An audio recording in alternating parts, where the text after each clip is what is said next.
Assalomu alaykum, hurmatli yurtdoshlar. Hammaga xayrli kun. Bu 2-iyulni xudo xolasa savdomiz va sotuvimiz va Captiva qo'yib beramiz. Mexanik 2011-yil 204lik Radnoyindan 180 ming kilometr yurgan mashina. İçləri yaxshi ekan, holati ko'rsatishni. Yana ichlarni nakitchalar qo'yilgan. 180 ming yurtibdi, o'zini yurgani. Kamchilik yo'q. Korobka motor yetishirinde. Arkasında 30'luktan 3 tane metanı var. Duracın atlaşıysa.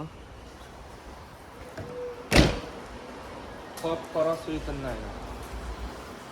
Kraskası yok dediler.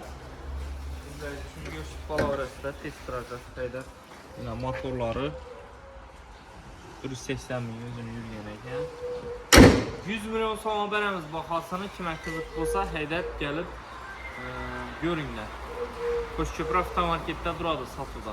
Hammangizni kutib qolamiz. Rahmat.